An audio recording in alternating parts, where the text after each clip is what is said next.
I will be answering the question, in what way does your media product use, develop, or challenge the forms and conventions of real media products? In my film, I stuck to the general character types, which is influenced mostly by Cabin in the Woods.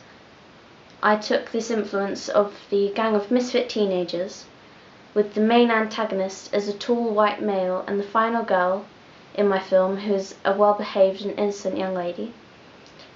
I used her character to link to the ideology that purity can save you.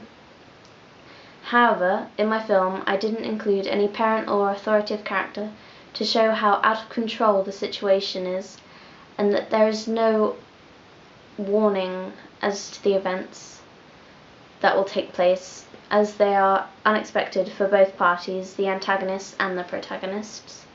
This is because the games which Anthony and Mitchell set up, although they do plan them to an extent, they cannot 100% predict who will take part in which game, although obviously this is planned for the film.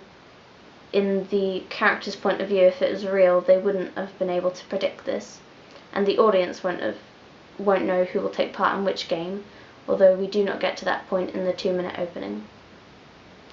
I also wanted to be more subtle to show how the character Anthony has psychotic tendencies.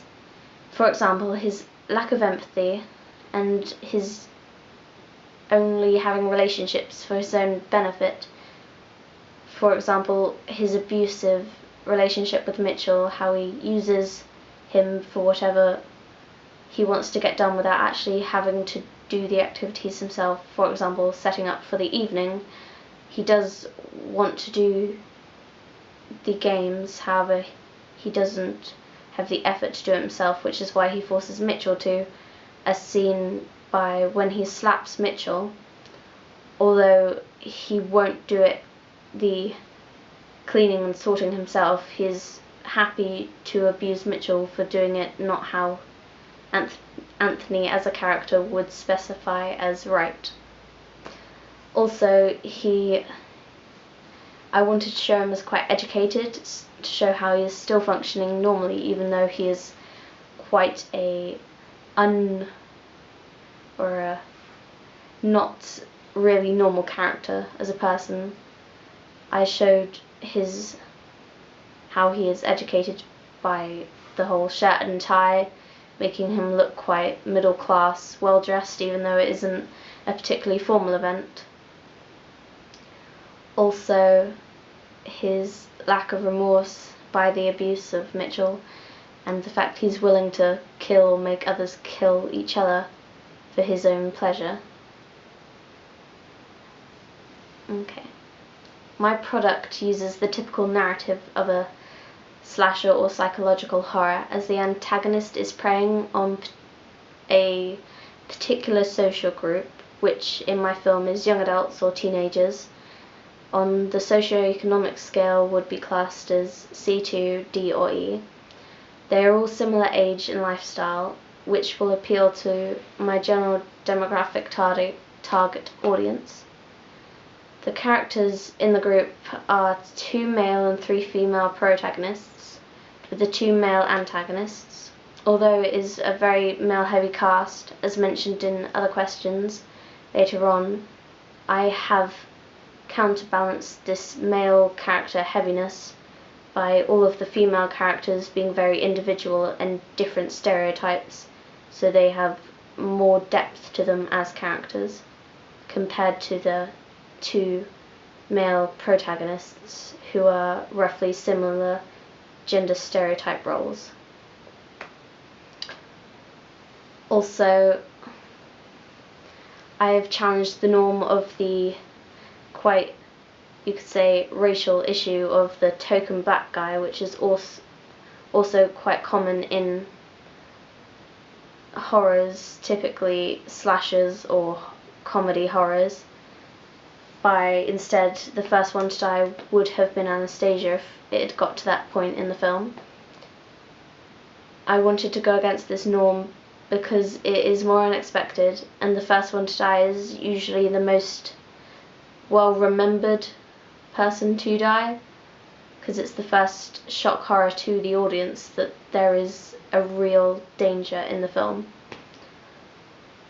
And I also developed on the theme of good versus evil, as they all in some way do commit an act which is considered evil by causing pain or torment to another, however still focusing on the two main antagonists almost being the puppeteers towards these other characters, making them evil and using them to commit the horrible acts so that they themselves are not the ones doing it, which can link to the ideology that there is evil inside us. Even ordinary people can do unthinkable acts of evil when provoked or given the opportunity, which links to my title, Demon Within Us.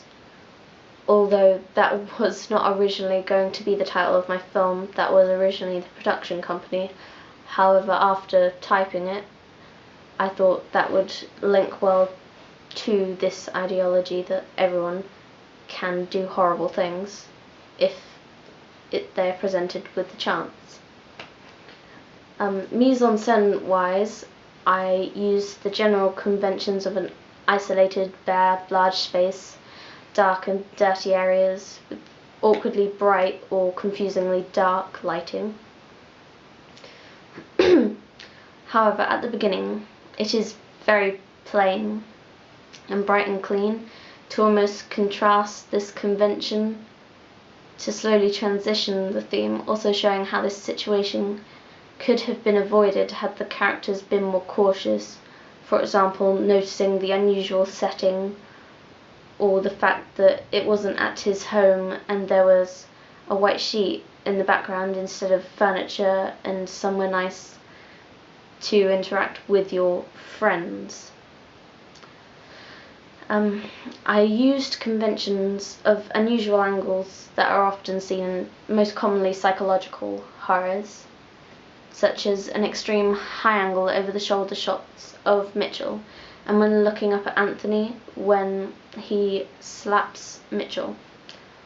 Also, the follow shots of the group as they get closer to the house become less focused and more shaky, which creates a sense of hypnotism and confusion, as if they don't know themselves why they are going there, and that there is some sort of danger or enigma created just by this camera following them, as if danger itself is a separate being and it's following them where they go, which is also similar to the films, what are they called? Final Destination, that's it, where death is put into a being of something chasing the characters that they can't avoid it, almost. Also, the use of the spade shows how the iconic prop convention is used, as it carries a sense of danger that something is being buried to cover up a bad act. For example, murder is commonly linked to someone suspiciously carrying a spade when it's not for gardening purposes. However, I did challenge the common modern convention of handheld or found footage. I avoided using this to make it more interesting to watch and not be as expected. However, it was used at one point while the character Jude was sitting in a cupboard area, although there was no definite example of that it was found footage, because she did not directly speak to the camera or make any reference at all to her character being the one filming it. You could consider it to be found footage, because it could have been a camera left in there watching her that has been found and later watched. However, that has not been cleared up later in the film yet, because we only get the first 2 minutes.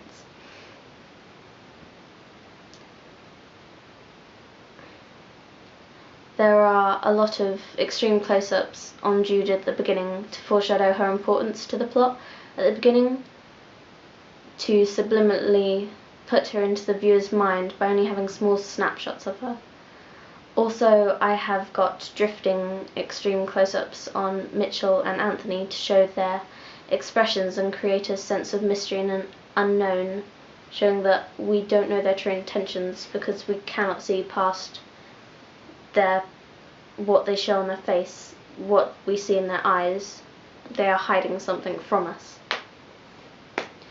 I made my cinematography more unconventional by making the shots shorter and snappy, so the audience were unable to particularly focus on anything, and really play on the subliminal messaging and unconscious understanding, making it more psychological, rather than sticking to the slow shots and the 1-2 jump scare rule you often see in money-making horrors, rather than what I'd like to call a sort of independent, well-made horror film that's more an art form rather than what appeals to the general population who would go to see a horror.